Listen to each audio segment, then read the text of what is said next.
प्रधानमंत्री नरेंद्र मोदी ने भारतीय राजनीति में ऐतिहासिक उपलब्धि हासिल करते हुए भारत में सबसे लंबे समय तक सरकार के प्रमुख रहने का रिकॉर्ड अपने नाम किया है। इस दौरान तमाम राजनीतिक दिग्गजों ने उन्हें बधाई दी है। भारत की राजनीति में एक बड़ा इतिहास रचते हुए प्रधानमंत्री नरेंद्र मोदी अब देश के सबसे लंबे समय तक सरकार चलाने वाले नेता बन गए हैं। उन्होंने सिक्किम के पूर्व मुख्यमंत्री पवन कुमार चामलिंग का रिकॉर्ड तोड़ दिया है। देखा जाए तो ये उपलब्धि केवल आंकड़ों का खेल नहीं, बल्कि दशकों तक लगातार नेतृत्व, जन समर्थन और राजनीतिक स्थिरता की कहानी भी है। पीएम मोदी अब तक कुल 8,931 दिन सरकार के मुखिया के रूप में काम कर चुके हैं। इसमें उनका गुजरात के मुख्यमंत्री, भारत के प्रधानमंत्री के रूप में कार्यकाल भी शामिल है। इससे पहले ये रिकॉर्ड पवन कुमार चामलिंग के नाम था, जिन्होंने 8,930 दिन तक सिक्किम के मुख्यमंत्री के तौर पर ये जिम्मेदारी संभाली थी।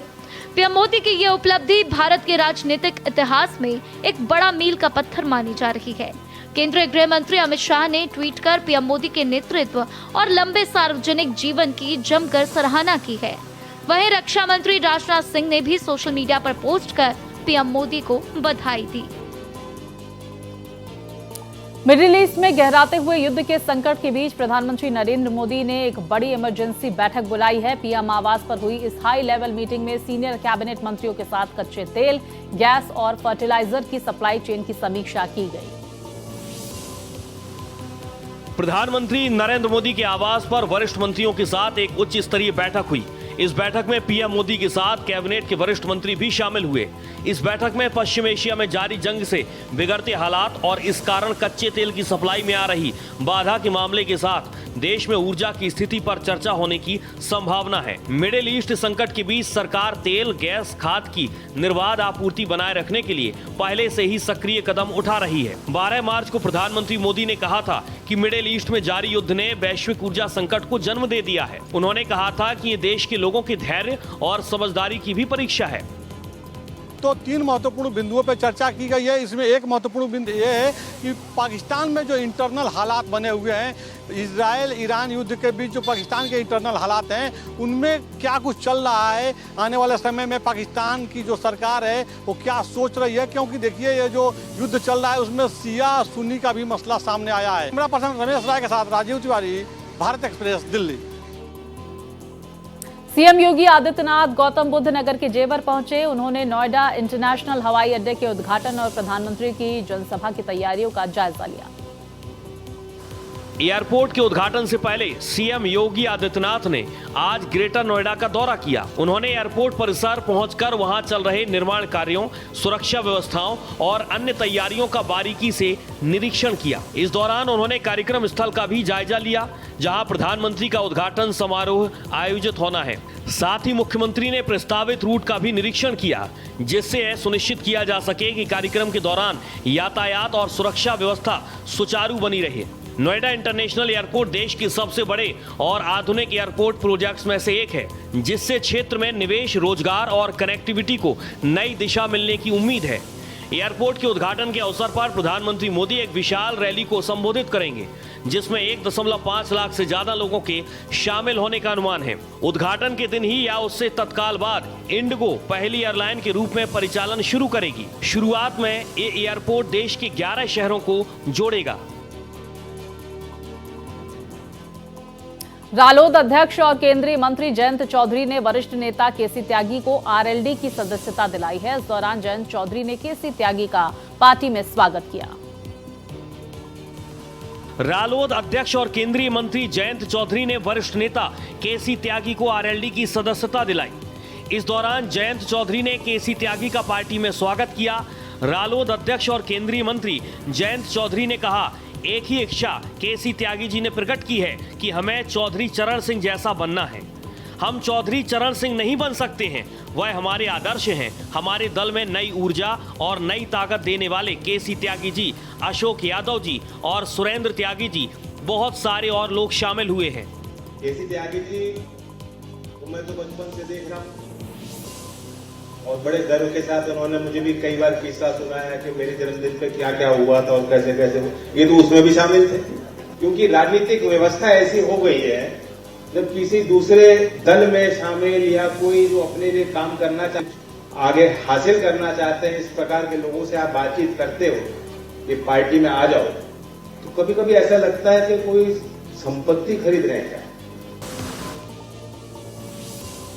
बिहार में आई विनाशकारी आंधी और ओलावृष्टि ने लहलहाती फसल को बर्बाद कर दिया है। पूर्णिया से सांसद पप्पू यादव ने किसानों को हुए इस नुकसान का मुआवजा देने की मांग की है। पूर्णिया सांसद पप्पू यादव ने बिहार में हुए प्राकृतिक आपदा से किसानों को हुए नुकसान को लेकर सरकार से ऋण माफी और मुआवजा देने की मांग की है। पप्पू यादव ने कहा कि बड़े पैमाने पर किसानों के खेत से लगे मकई का नुकसान हुआ है, साथ ही कई अन्य फसल भी प्रभावित हुई है, जिसको लेकर त्वरित रूप से किसानों को न सिर्फ मुआवजा दिया जाए बल्कि जो भी ऋण लेकर खेती किए हैं उनका ऋण माफ किया जाए। साथ ही पप्पू यादव ने बिहार में चल रही सरकार पर भी सवाल उठाया। लगभग किसान 1 लाख, 4 लाख, 5 लाख रुपया बैंक से लोन लेकर के 1 एकड़, 2 एकड़, 4 एकड़ में फसल लगाए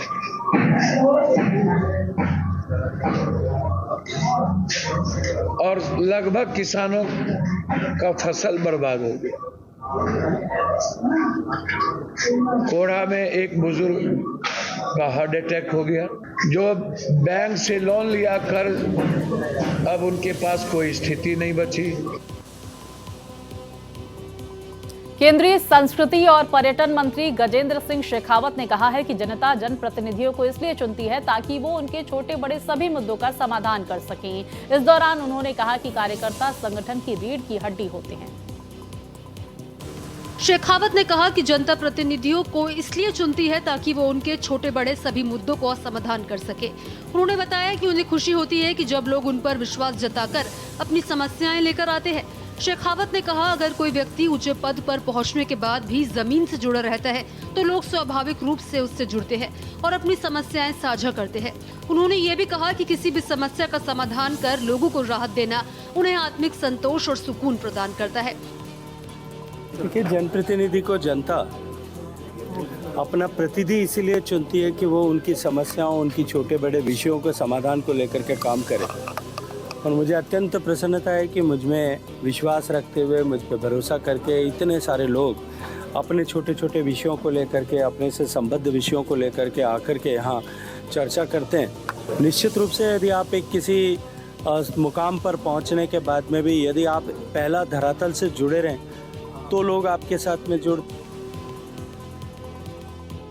मथुरा में फरसा वाले बाबा की मौत के बाद उपद्रव करने वालों पर पुलिस का एक्शन जारी है। पुलिस ने 14 लोगों को गिरफ्तार कर जेल भेज दिया है।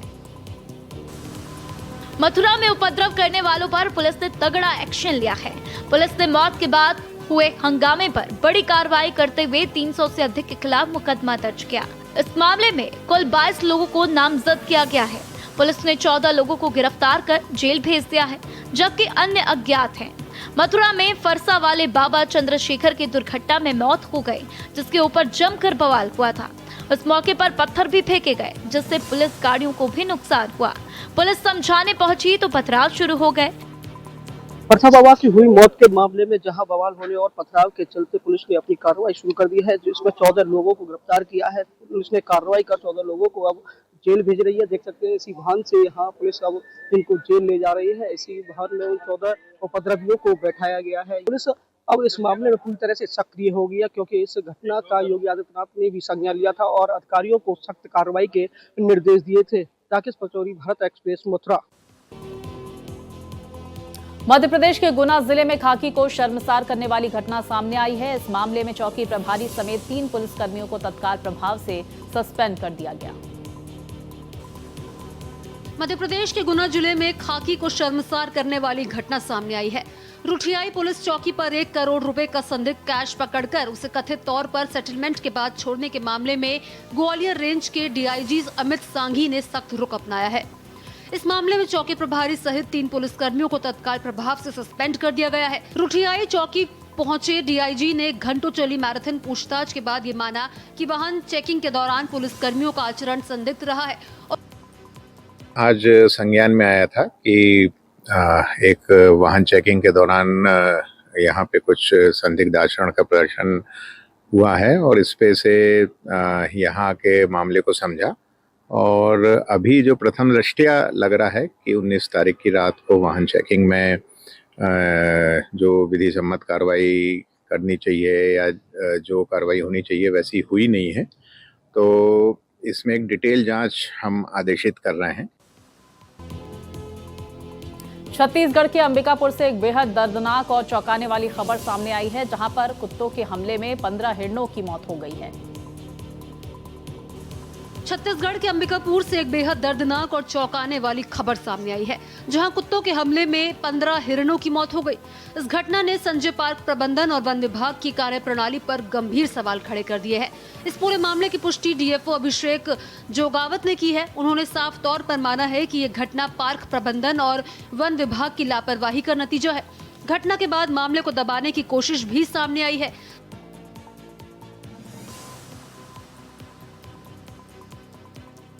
कुछ आवारा कुत्ते आ गए थे और बाड़े में हिरण का जो बाड़ा था उसके अंदर घुस गए थे और हिरण के ऊपर अटैक कर दिए थे। उसी में चूँकि हिरण बहुत संवेदनशील जानवर होता है, तो उसी में जिसका डॉग बाइट हुआ था उसकी वजह से हिरण का डेथ हो गया था। उसको हम लोग ऑब्जर्वेशन में रखे थे और ऑब्जर्वेशन के दौरान ये आज इसका सुबह अभी 10:30 बजे इसका डेथ हो गया था। कुल कितने हिरण की मौत हुई है? इसमें कुल 15 हिरण का डेथ हुआ है। ग्रेटर नोएडा वेस्ट से एक बेहद चौंकाने वाला मामला सामने आया है, जहां महज 5 दिन की नवजात बच्ची को 2,60,000 रुपए में बेचने की साजिश का पुलिस ने भंडाफोड़ किया है। ग्रेटर नोएडा वेस्ट से एक बेहद चौंकाने वाला मामला सामने आया है, जहां महज 5 दिन की नवजात बच्ची को 2,60,000 रुपए में बेचने की साजिश का पुलिस ने भंडाफोड़ किया है। इस सनसनीखेज मामले में एक निजी अस्पताल की मालकिन समेत 3 आरोपियों को गिरफ्तार किया गया है। पुलिस को शक है कि इस तरह के कई गिरोह सोशल मीडिया के जरिए एक्टिव है, जो बच्चा गोद लेने के इच्छुक लोगों को अपना निशाना बनाते हैं। फिलहाल मामले में और लोगों की भूमिका की जांच की जा रही है। वहीं बरामद बच्ची के असली माता पिता का अभी तक पता नहीं चल पाया है। प्रारंभिक जानकारी के मुताबिक बच्ची को उसकी मां अस्पताल में छोड़कर चली गई थी कि एक 5 दिन की बच्ची को गोद दिलाने के नाम पे एक महिला ने 2.6 लाख रुपीस की डिमांड की गई। तत्काल ही थाना ASTU और थाना बिसर पुलिस टीम ने बच्ची को सकुशल रेस्क्यू किया और बच्ची को CWC के सामने पेश किया। इस संदर्भ में 3 अभियुक्तों को गिरफ्तार किया गया है, जिसमें एक निजी अस्पताल की संचालिका भी शामिल है। अभियुक्तों को न्यायिक हिरासत भेजा जा रहा है। अन्य विधिक कार्रवाई प्रश्न। श्रीगंगानगर के सूरतगढ़ में डीएसटी और पुलिस ने संयुक्त कार्रवाई कर पंजाब से गुजरात तस्करी कर ले जाई जा रही अवैध शराब का बड़ा जखीरा बरामद किया है। डीएसटी और पुलिस ने एक कंटेनर को जब्त कर उसमें 648 पेटी अंग्रेजी शराब बरामद की, जिसकी कीमत लाखों रुपए में आकी जा रही है। श्रीगंगानगर के सूरतगढ़ में डीएसटी और पुलिस ने संयुक्त कार्रवाई कर पंजाब से गुजरात तस्करी कर ले जाई जा रही अवैध शराब का बड़ा जखीरा बरामद किया है। डीएसटी व पुलिस ने एक कंटेनर को जब्त कर उसमें से 648 पेटी अंग्रेजी शराब बरामद की है, जिसकी कीमत लाखों रुपए में आकी जा रही है। पुलिस अधीक्षक हरिशंकर के निर्देशन में डीएसटी व सूरतगढ़ की सदर थाना पुलिस ने ये कार्रवाई की है। पुलिस ने शराब तस्करी में शामिल 2 तस्करों को गिरफ्तार किया है। एक कंटेनर में 648 शराब की और बियर की पेटियां जो पंजाब निर्मित हैं उनको जब्त किया गया। एक्साइज एक्ट का मुकदमा दर्ज किया गया, जिसमें 2 आरोपी हैं, प्रकाश कुमार और रूपाराम, दोनों चौटन जिला बाड़मेर से हैं। उन दोनों को अरेस्ट किया गया और इसी संबंध में जो इनका जो हैंडलर था उसकी गाड़ी का भी पीछा गया, नाकाबंदी कराई गई थी पूरे जोधपुर रेंज में और बीकानेर रेंज में, तो उसको भी आइडेंटिफाई कर लिया गया है और कार्रवाई की जा रही है। उत्तर प्रदेश के मेरठ में एक दिल दहला देने वाली वारदात सामने आई है, जहां पर मामूली विवाद के बाद दो पक्षों में खूनी संघर्ष हुआ और सगे भाइयों की बेरहमी से हत्या कर दी गई। मेरठ के सरधना थाना क्षेत्र के मेहरमती गणेशपुर गांव में शनिवार को दिल दहलाने वाली घटना हो गई। एक और गांव में ईद का जश्न मनाया जा रहा था, वहीं मामूली विवाद के बाद हुए खूनी संघर्ष में 2 सगे भाइयों की बेरहमी से हत्या कर दी गई। संघर्ष में आधा दर्जन से अधिक लोग गंभीर रूप से घायल हुए हैं। एहतियात के तौर पर गांव को छावनी में तब्दील कर दिया गया। ईद के दिन हुए डबल मर्डर से पूरे क्षेत्र में शोक की लहर है। थाना सरदना के मेहरमती गांव में 2 पक्षों में विवाद प्रकाश में आया, जिसमें एक पक्ष ने दूसरे पक्ष पर धारदार हथियार से वार कर दिए। इसमें जो चोटिल पक्ष है उसमें 2 व्यक्तियों को हायर सेंटर रेफ़र किया गया था, जहां पे उनको मृत घोषित कर दिया गया है। वह उनकी जो बॉडी है वहाँ पोस्टमार्टम हेतु मोर्चरी भिजवाई गई है और पंचायतनामा भरवाया जा रहा है। इसमें अरेस्टिंग के लिए 2 टीमों का थाना सरदना में गठन किया गया है। वह मौके पर फॉरेंसिक टीम भी अपनी जांच पड़ताल कर रही है। उत्तर प्रदेश के अंबेडकर नगर में दबंगों ने एक अधिवक्ता पर जानलेवा हमला कर दिया। पुलिस ने दबंगों पर गंभीर धाराओं में मुकदमा दर्ज कर लिया है। अंबेडकर नगर में दबंगों ने एक अधिवक्ता पर हमला कर दिया। पीड़ित अधिवक्ता प्रभात मिश्रा ने आरोप लगाया कि हमलावर उन्हें अपने स्कॉर्पियो गाड़ी में जबरन बैठा कर ले गए और फिर बेरहमी से पिटाई की। इसके बाद वे उनका मोबाइल फोन, गाड़ी की चाबी और सोने की चेन छीनकर मौके से फरार हो गए। पुलिस ने बताया कि अधिवक्ता की तहरीर पर आरोपियों के खिलाफ मुकदमा दर्ज कर जांच शुरू कर दी गई है। घायल अधिवक्ता प्रभात मिश्रा का इलाज जिला अस्पताल में चल रहा है और उन्होंने 5 से 6 लोगों पर हमले का आरोप लगाया है। मामला ये है कि हम घर से निकल रहे थे और हम पेशे से अधिवक्ता हैं और महालवा और बीटी बॉर्डर के पास, महालवा तरसावा के पास एक ब्लैक स्कॉर्पियो से 8-10 लोग जो है गाड़ी सामने से लगा के फिर हम आए, राड, लाठी डंडा और भी धारदार हथियार सुलहा लिए थे। उससे गाड़ी पहले शीशा तोड़े, इसके बाद मारे पीटे और गाड़ी की हमारी चाबी, चैन और फ़ोन हमारा छीन लिए। उत्तर प्रदेश के जालौन से एक हैरान कर देने वाला मामला सामने आया है, जहां पर एक अराजक तत्व ने मंदिर में घुसकर तोड़फोड़ की। यूपी के जालौन से एक हैरान कर देने वाला मामला सामने आया है, जहां एक युवक ने मंदिर में घुसकर शिवलिंग और नंदी की मूर्ति को क्षतिग्रस्त कर दिया। घटना के बाद इलाके में तनाव का माहौल बन गया। घटना की सूचना मिलते ही बड़ी संख्या में लोग मौके पर पहुंच गए। गुस्साए लोगों ने आरोपी को पकड़ लिया और उसकी पुलिस के सामने ही दौड़ाकर पिटाई कर दी। इसके बाद लोगों ने कालपी रोड पर जाम लगा दिया, जिससे यातायात बाधित हो गया। लोगों ने नारेबाजी करते हुए आरोपी के खिलाफ कड़ी कार्रवाई और मंदिर की पुनः स्थापना की मांग की। सुरक्षा व्यवस्था को देखते हुए इलाके में भारी पुलिस बल तैनात किया गया। चौरसी मोड़ के पास रोड के किनारे स्थित नंदी की प्रतिमा को किसी व्यक्ति द्वारा क्षतिग्रस्त कर दिया गया है। सूचना पर तत्काल कोतवाली उरई पुलिस द्वारा मौके पर पहुंचकर सीसीटीवी फुटेज के माध्यम से क्षतिग्रस्त करने वाले व्यक्ति को हिरासत में लिया गया। पूछताछ में उस व्यक्ति ने अपना नाम सूरज कुमार पुत्र शंभू प्रसाद बताया, जो मूलतः नालंदा बिहार का रहने वाला है। इसके विरुद्ध कोतवाली उरई में श्रम धाराओं में अभियोग पंजीकृत कर वैधानिक कार्रवाई की जा रही है।